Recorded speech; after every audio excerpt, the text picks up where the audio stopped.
Pulang ke rumah. Kami sering pergi pelayanan keluar kota bersama-sama dengan Bapak dan Ibu Munte untuk pelayanan KKR sejak kami anak-anak. Bahkan kami masih melayani KKR keluar kota sampai bulan Februari 2020 ini sebelum ada pembatasan perjalanan oleh karena adanya pandemi COVID-19.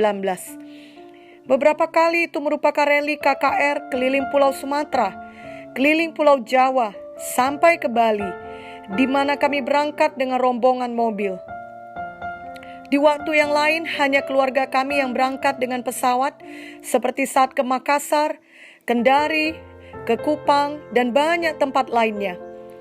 Waktu itu Bapak Munte masih bersama dengan kami, dan juga Bolang, yaitu kakek kami, masih hidup dan tinggal bersama kami. Kami masih ingat bahwa setiap kali kami pulang kembali ke Medan dan sampai di rumah, maka selalu saja ada Bolang yang menyambut kami dengan sukacita. Memanglah dalam semua trip pelayanan KKR tersebut kami sangat bersukacita karena memberitakan Injil kepada banyak jiwa, dan kami menyaksikan sendiri kuasa Tuhan yang dahsyat di mana banyak jiwa mengalami mujizat Tuhan. Oleh anugerah Tuhan, di tiap pelayanan KKR kami selalu melihat banyak jiwa-jiwa yang diselamatkan. Namun tetap saja ketika akan tiba saatnya kembali ke rumah, hati kami sangat bersukacita. Kami sudah membayangkan akan bertemu dengan Bolang yang sangat kami kasihi, yang selalu mendoakan kami. Memanglah berkumpul dengan orang yang sangat kami kasihi dan yang mengasihi kami merupakan sukacita yang sangat-sangat besar. Mungkin ada banyak orang yang memiliki perasaan yang sama dengan kami mengenai pulang ke rumah, di mana setiap hari mereka harus bekerja, bahkan ada yang harus keluar kota demi untuk mencari nafkah. Namun ketika tiba saatnya pulang ke rumah untuk berkumpul dengan keluarga yang mereka kasihi, alangkah senangnya hati ini. Pada umumnya akan banyak orang menantikan saat pulang ke rumah, baik para orang tua dari tempat kerja mereka, ataupun anak-anak dari sekolah mereka.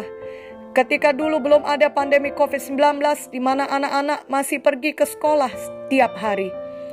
Seharusnya setiap orang memiliki suatu perasaan yang hangat mengenai pulang ke rumahnya, yang membuat dirinya merasa aman dan sukacita. Dan betapa lebih sukacitanya kelak saat kita semua kembali ke rumah kita yang sebenarnya, yakni di sorga, di Yerusalem baru. Tuhan Yesus sudah naik ke sorga dan menyediakan tempat bagi kita. Ini tertulis dalam Yohanes 14 ayat 1-3. Janganlah gelisah hatimu, percayalah kepada Allah, percayalah juga kepadaku. Di rumah Bapa-Ku banyak tempat tinggal. Jika tidak demikian, tentu aku mengatakannya kepadamu. Sebab aku pergi ke situ untuk menyediakan tempat bagimu. Dan apabila aku telah pergi ke situ dan telah menyediakan tempat bagimu, aku akan datang kembali dan membawa kamu ke tempatku, supaya di tempat di mana aku berada, kamu pun berada. Kelak Tuhan Yesus akan menjemput kita dan membawa kita ke sana. Sungguh suatu sukacita yang luar biasa. Di sana kita akan bertemu dengan orang-orang yang kita kasihi, yang telah lebih dahulu berangkat sebelum kita.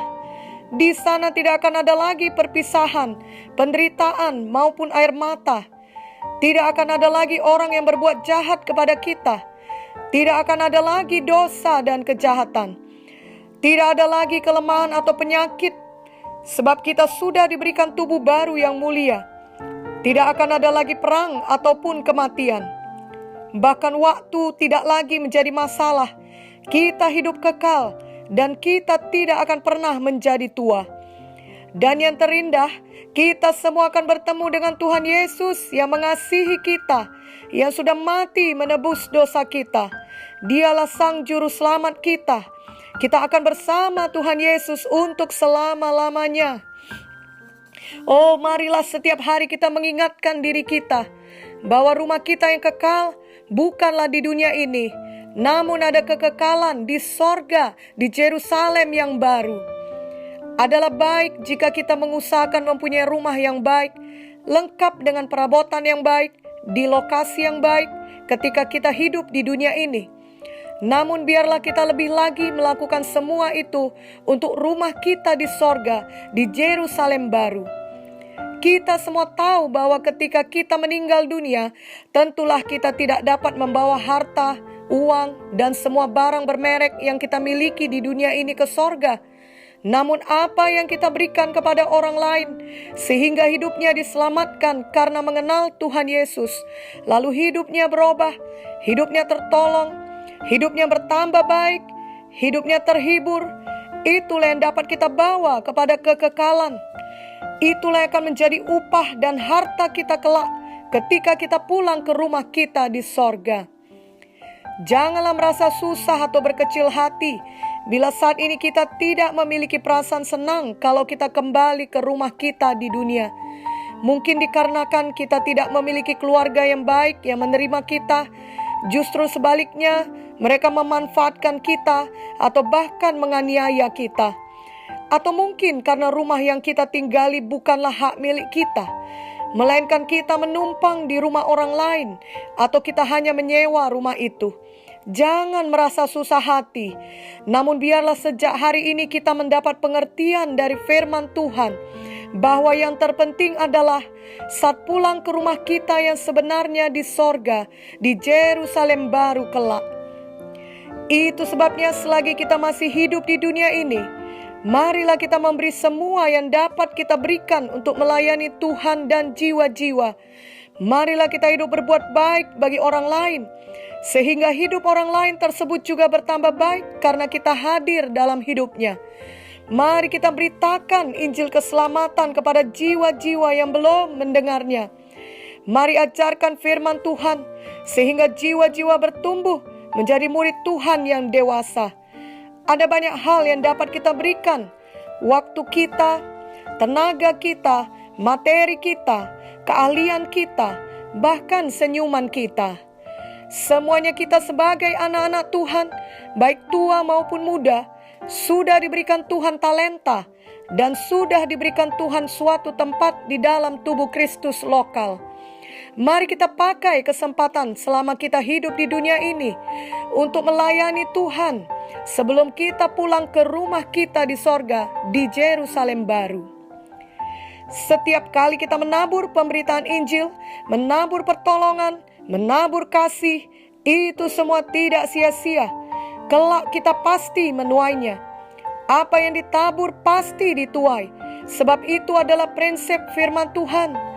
Dan yang paling indah, sebenarnya bukanlah tuaian di dunia ini, tapi tuaian yang bertahan sampai ke kekekalan di rumah kita yang sebenarnya. Ada kisah mengenai pasangan misionaris yang sudah mengabdikan hidupnya berpuluh tahun di benua Afrika. Di hari tua mereka pulang kembali ke negara mereka. Dan ternyata mereka berada di kapal yang sama di mana presiden juga berangkat pulang dari trip berburu di benua Afrika. Ketika tiba di pelabuhan, mereka melihat begitu banyak orang berbaris untuk menyambut presiden.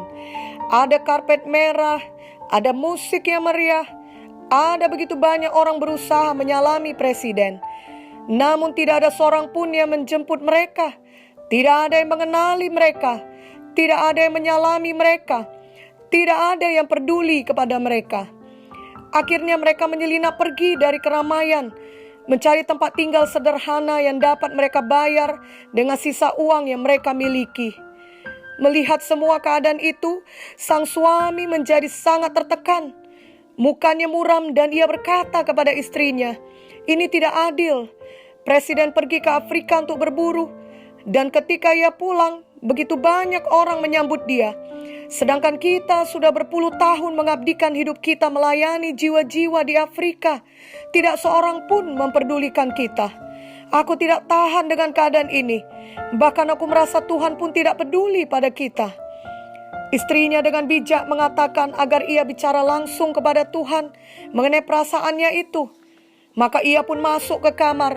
Lalu setelah beberapa waktu lamanya, ketika ia keluar dari kamar, istrinya heran melihat muka suaminya begitu cerah, begitu bersukacita, sangat berbeda dengan keadaannya sebelumnya. Istrinya bertanya, apa yang terjadi? Lalu suaminya menjawab, Aku melakukan seperti yang kau katakan. Aku berdoa langsung kepada Tuhan dan mencurahkan keluh kesahku kepadanya. Lihatlah Tuhan, ketika presiden pulang, banyak yang menyambutnya. Tapi ketika kami pulang, tidak ada satu orang saja pun yang menyambut kami. Lalu aku kemudian sepertinya merasa tangan Tuhan memelukku dengan lembut, dan suaranya berkata kepadaku, "Anakku, engkau belum pulang ke rumah." Mataku terbuka bahwa rumah kita yang sebenarnya bukanlah di sini dan bukanlah saat ini, tapi nanti dalam kekekalan di sorga, di Yerusalem baru. Kiranya kisah ini dapat menguatkan kita semua, khususnya bagi kita yang merasakan hal yang sama, yakni kita sudah bersungguh-sungguh hati melayani Tuhan. Namun dengan mata badani kita tidak melihat adanya hasil atau balasan yang setimpal atau yang wajar menurut perhitungan kita. Kuatkan dan teguhkan hati kita. Kita belum pulang ke rumah kita yang sebenarnya. Sebenarnya tanpa COVID-19 pun, semua kita memiliki masalah di dalam dunia ini. Apalagi sekarang ada pandemi COVID-19. Tetaplah setia mengikut Tuhan dan tetaplah bersuka cita dalam melayani Tuhan. Biarlah iman kita tidak dapat digoyahkan.